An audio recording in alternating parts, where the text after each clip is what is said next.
Hello, this is Kristen Brinley with DC Metro Real Producers. Welcome to our podcast.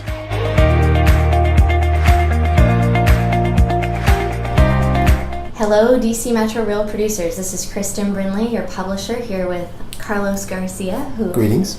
He is our June cover for DC Metro Real Producers, and it's a pleasure to be here to be working with him. And he was a lawyer for 12 years, and now he has been an agent for 12, and his team is closing in on $1 billion in business, and have done over $100 million each year for the last 5 years, and are on pace this year to also eclipse $100 million in business. So we are in DC proper at Carlos's office, and it's very authentically growing here in DC, and you may hear some ambient noise from the growth, like a saw here or there. We've heard a couple, different sirens and different things, so we'll just keep going, and it is an honor to be here with Carlos. So you could do anything. Why real estate?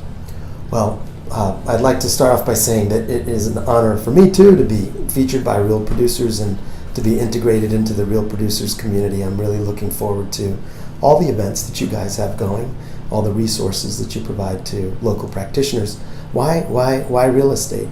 Well, I did have a career as an attorney. I did it long enough to start to become, a valuable resource as a lawyer, and also long enough, I think, to learn that I was never likely going to be super passionate about it. You know me. I'm really a real estate zealot. I'm a nut job about real estate. It's something that comes from the inside and out to my clients, for my clients. It's something that I'm always going to be thinking about. And there was a moment early on when I became an investor in a real estate brokerage. I was still an attorney, where I had an opportunity to think about, the realtor perspective. So got my license, and while I was getting licensed, sort of thought to myself, of course, dummy, like this is what you should be doing. And shortly thereafter, once I was starting to sell real estate, I thought about something that a famous baseball player once said. I think it was Pete Rose, the for the Cincinnati Reds, who said something like, "I can't believe that they're paying me to do this." And so it sort of felt like that I was going to have my head in that game, the real estate game, sort of no matter what. I had been an investor when I was an attorney, and that began my obsession with real estate. And so, if I could figure out a way to be in real estate 24/7 and to have clients actually depend on me, and for me ultimately to make my living off of real estate, doing that all the time, well, that was the place for me. That's how it sort of came to be. It shines from you too. Like, he is so enthusiastic about real estate. It's a beautiful thing. Can you tell us a little structure about your team, how it works, how many members you have? Yeah, so there are a lot of real estate agents in Washington for sure, which is a really sophisticated marketplace, obviously, and other parts of the country where the realtor business is being conducted a bit more like a proper business.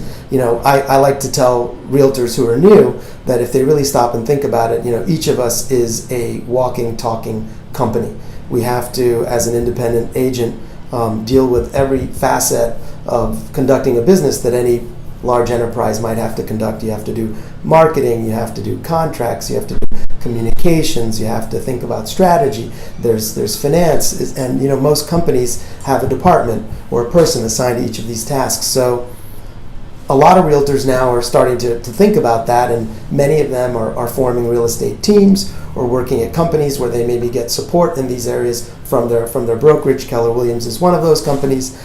So when you're at a company like mine, you could either be an independent person getting supported by your brokerage in those ways, or you could team up with a group of agents and start to really form an enterprise that has these areas of specialization. So my team is one of those teams. We've got a person who manages our contracts, a person who manages our marketing, a person who manages our listing support, and I and the other agents in our company are supported by these folks. We've also got sort of a business development function. We've got a proper profit and loss statement, which I look at monthly. Hasn't been so good at the beginning of this year. The P&L, honestly, because production was down. This very magazine, shows you your production level, and there are other ways to look at it. And so along those lines, we're constantly measuring how we're doing, whether it relates to the income or the expenses. Some of the expenses are variable, some of them are fixed, like a proper business. So that's basically what we do as a sales team. Nice. What has been your biggest challenge as a realtor so far? Well, I think probably, I put my pants on one leg at a time, just like anybody else. It's the challenge of being consistent, where most of us are not salaried as realtors, and we eat what we kill, so to speak, and so you have to just constantly be at it. In particular, always having appointments. It would be very easy in a great month where you're closing multiple transactions to get lost in the hype of the closings and then forget to continue meeting new clients so that there won't be a gap in your income stream.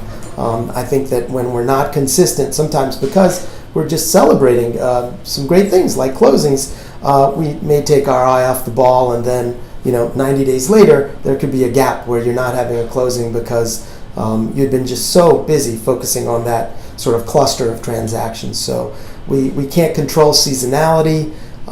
We can't always control consumer confidence levels. There are a lot of variables, but we can try to be as consistent as possible within whatever environment we find ourselves so that we get those consistent outcomes. But unlike a W-2 guy or gal at a company where maybe there may not be as much variability in the outcome, we realtors, I think, all have to deal with that. And I think that's probably been the biggest challenge. I think it's my challenge. It's if you're a realtor, it's probably yours. Other people in other lines of work also face issues if they're not consistent.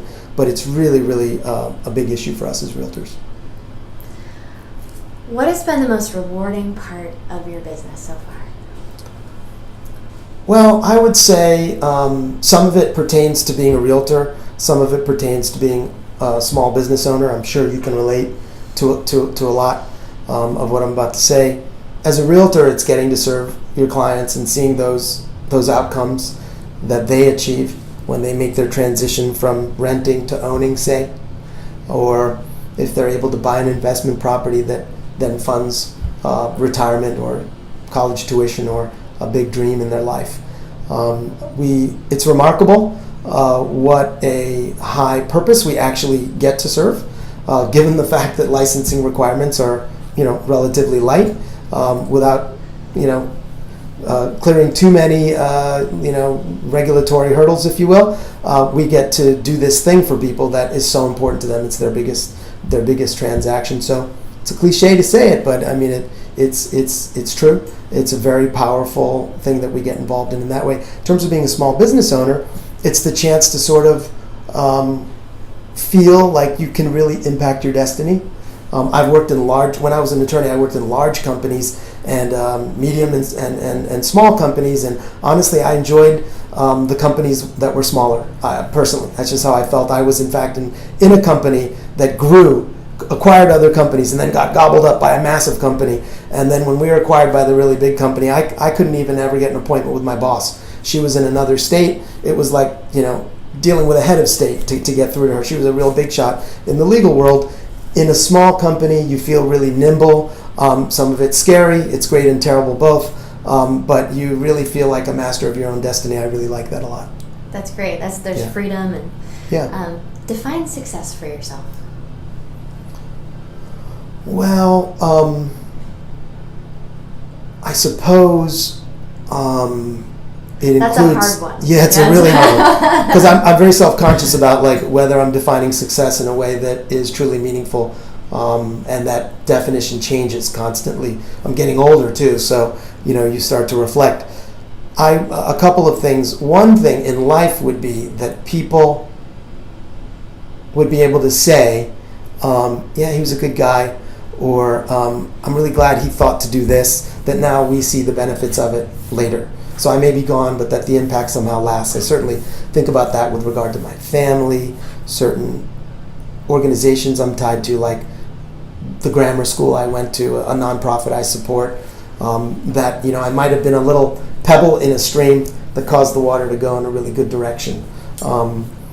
I'd say that in my life is probably a definition of success. Another would be happiness, that I should be happy and make people happy. Because you hear about people who are so successful and then they're not happy, and you wonder, what happened there. And I've certainly had moments where I am being successful, but that doesn't bring me happiness. And so, just to be happy. I've got one son, the big guy here in this picture, who is so happy-go-lucky. Sometimes my wife and I, we talk about the fact that nothing seems to bother him. He's just designed to be happy, and on one level we want him to be a little bit more realistic, but other times we're really charmed by it, just the fact that he can always be so happy. So tell us about your family a little bit. Yeah, so I'm a father of three. I've got a big boy who's 22, my middle boy is 18, and my youngest is my girl, who's 16. Been married to my wife Lucinda, who's a realtor, and my partner in this business and is an interior designer. She attended Pratt in Brooklyn for design. She was going to be a fine arts major, but was a little too practical to go into that line of work, and chose to be an interior designer, which she's been for decades at this point. She and I married back in '94, right as I was graduating law school, and we moved here in '94 for me to take a law job and for her to take a design job, and started having kids in the late '90s. Tell us so I love your travel stories, and that was in the publication about. Yeah. And so, what's your next destination, and what was your last destination? So last year we went. So there are these two families with whom we travel every summer. One family, the father is a guy I went to grammar school with. I've known since I was 7, and the other family is a guy I went to summer camp with. I've known since we were 11. And my wife and I have been fortunate enough to all get along with both sides of both couples, and then to have the two couples come to know each other and love each other as well. So the sixth of us, these three couples and all of our children, we've traveled for 10 straight summers together, which has been one of the things about being in real estate, being my own boss, that I've really, really appreciated. We've had some amazing trips with them, and then also with family members.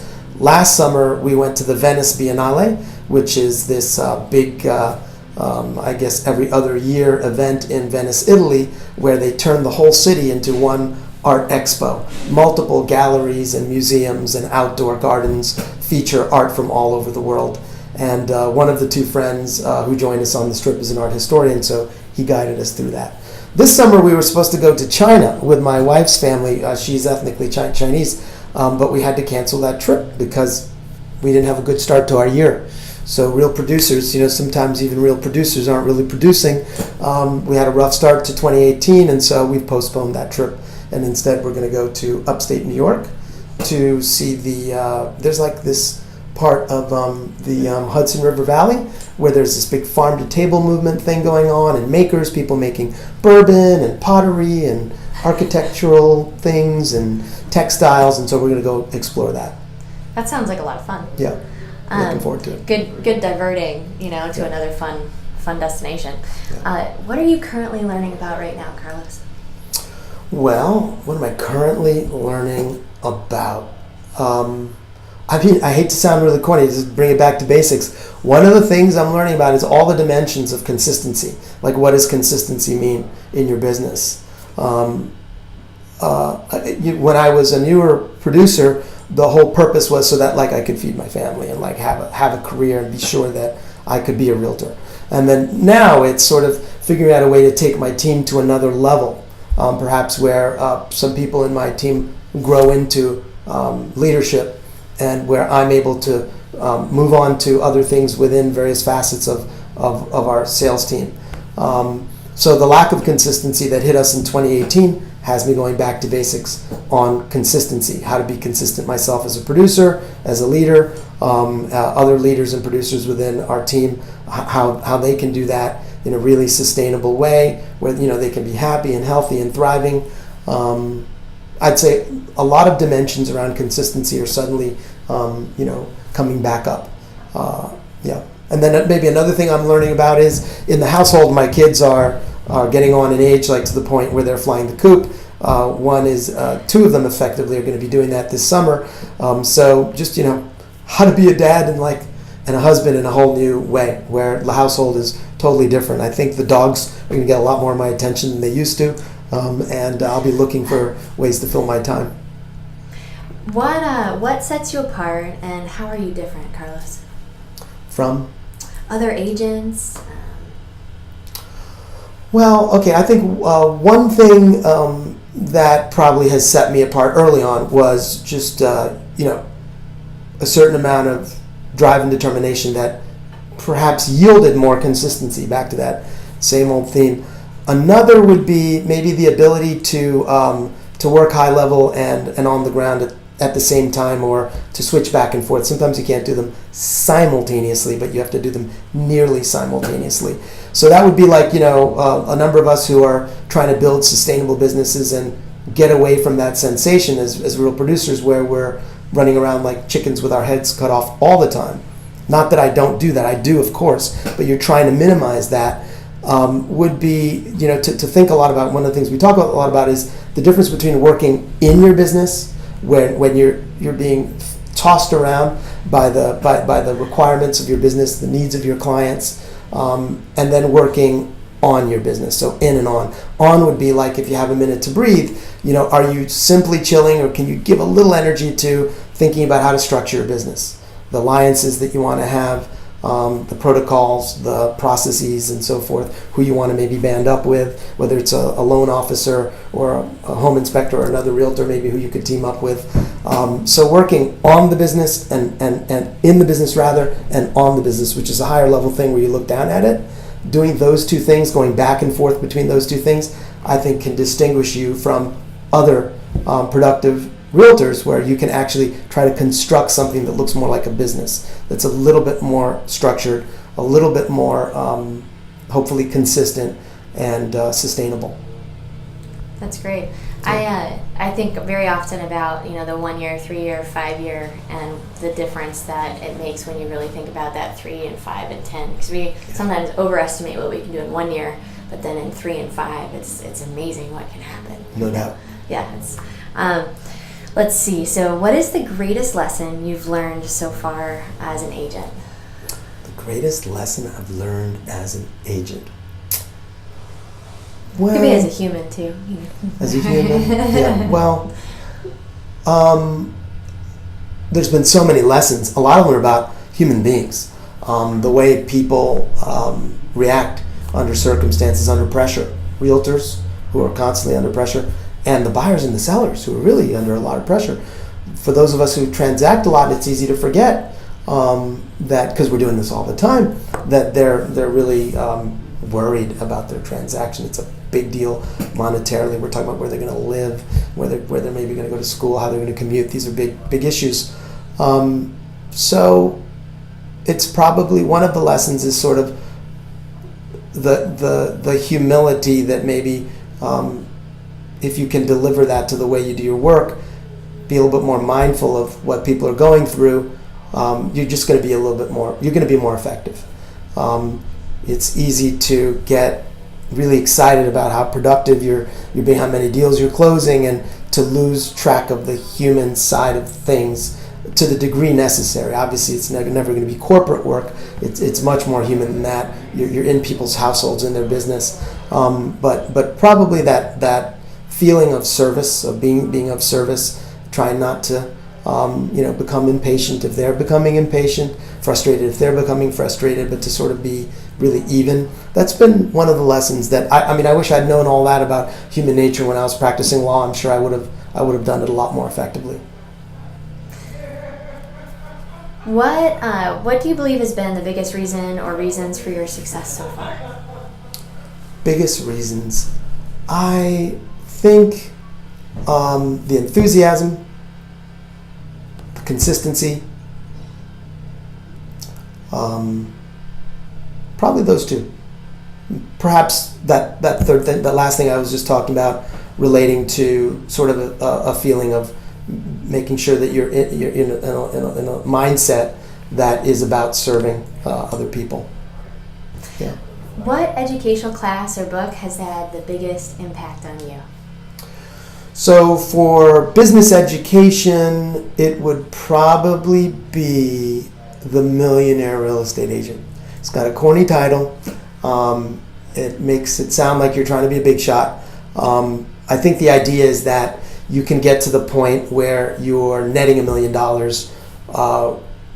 running your real estate business, but in a structured fashion that's sustainable. It's a book that's about your mindset, and it's also a book that has like a lot of sort of operational guidelines, and it even has a section in it where there's like a bird's eye view of of an org chart, if you will, but they almost look like formations, like if you're looking at a coach's whiteboard where they're laying out where the ball players are going to be.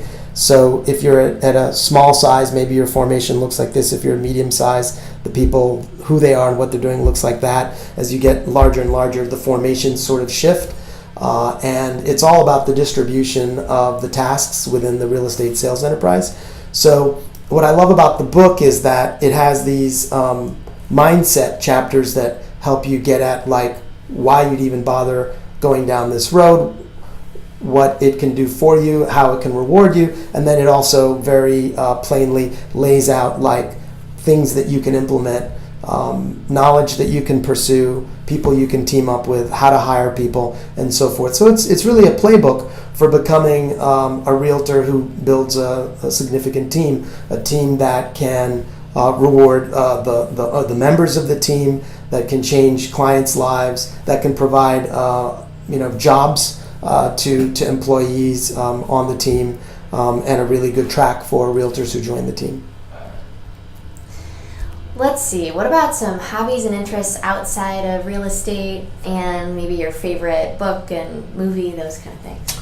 Okay, so one thing most people would not know about me, because I'm a short guy, okay, I'm not tall, I wish I were, is that I love basketball. So it's a tall man's game, and it's probably been a very good analogy for me in my life, because I'm actually maybe a little grittier than some people might know who don't know me well. I think a lot of people think I'm pretty mild-mannered. So a lot of my tenacity, my viciousness shows up, to the extent I have any, when I'm playing basketball, because as a little guy, I got no choice. It's about surviving, on the court. And as I get older, I'm no longer so quick, so I'm really having to get resourceful. It's a great sort of analogy for life for me, and it's a sport I'm just passionate about. Anyone want to talk to me about basketball anytime, I'll meet you anywhere and talk to you about basketball, because I just love it. I love watching it. I regret all the hours I've lost in my life late at night watching basketball. If I could have them back, I would be just swimming in extra time. So that answers one thing in terms of my passions. I also love tennis. So I love sports in general. I'm very interested in the intersection between doing well and doing good in your life. So, doing well in terms of feeling successful, potentially achieving monetary success, and then really feeling like you've confronted what it takes to give to your community, meaningfully, to figure out where you might have some passion, and to spend some time actually working at it, and to ask yourself, have I done enough? What more could I be doing? I having gone into a line of work, real estate, sales, and then also when I was a lawyer, it's not like I was, a prosecutor or a public defender working in the public interest. I was a corporate lawyer. Because my vocation hasn't necessarily been in an area where I've been building, a nonprofit or working for the public good. I've had to find meaningful ways outside of my work, and that's been something I've been pretty purposeful about. And gosh, I hope that that my children, for sure, not to mention others, are impacted by that and saw that, and that maybe they think along similar lines. That's something you might not know about me. Yeah. Tell us more about your advocacy and the different ways you give back, and you're on some boards, and tell us a little bit about that. When I was getting married, in the process of getting married, my wife Lucinda and I received counseling as many people do from an elder, right? So she was a minister, and she was in a what they call a street ministry. Literally, this is in New York. Her congregation met in her apartment, and then would go out and get engaged in the community. They were in a community that wasn't so well off. And so I really connected with this woman. Her name was Annie Ruth Powell. She's no longer living. She said to me and Lucinda, as an elder, I'm going to reflect back to you guys the things that I sort of feel you're telling me will sustain your marriage and you guys as individuals. She said, Carlos, for you, when you get down to Washington, you need to find your community and you need to get involved in it. Because I just feel like you've told me that over the course of these sessions. So I was like, oh, that's interesting, because that sounds right, but I'm not sure I would have thought of it that way. So I got down here, and to make a long story short, I sort of ended up bouncing around, talking to people, getting involved in organizations, and I learned that where my passion was going to be was in education reform. So education as a right, as a civil right, as the next battlefield for civil rights, if you will, or one of the next. That was going to be the way that I was going to get excited, charged up, and involved. So I've, over the years, connected with organizations as a volunteer, and then as a board member, in some cases, supporting entrepreneurial education reformists. What would you like to be remembered for, Carlos? Remembered for? So, again, I think it would be to be remembered as somebody who impacted people and places positively.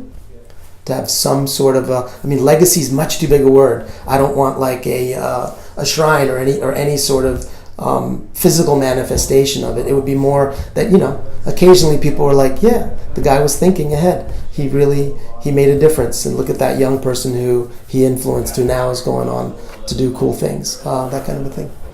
What is something that you've done that you think other real producers absolutely should do?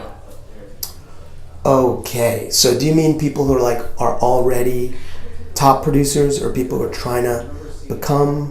So the real producer community, the top 500 agents, which they do literally 86% of the business in this area, out of close to 50,000 agents. So the top 500 agents, and this past year they did over $13 million in business each. So what is something that you think that you've done that maybe you could influence other people to do in that community? So if we're talking about the top producers who control over 80% of production locally, who are averaging close to $15 million in sales, in particular for those real producers, those top producers who are, say, closer to 5 to 20 million, in that range, odds are that really working hard at shedding what you might call low dollar productive tasks and zeroing in on what you might call high dollar productive tasks would probably be a very good thing to do. And it's likely the case. I've talked to so many top producers over the years. I've sort of surveyed people, and I'm very much into mentoring and being mentored.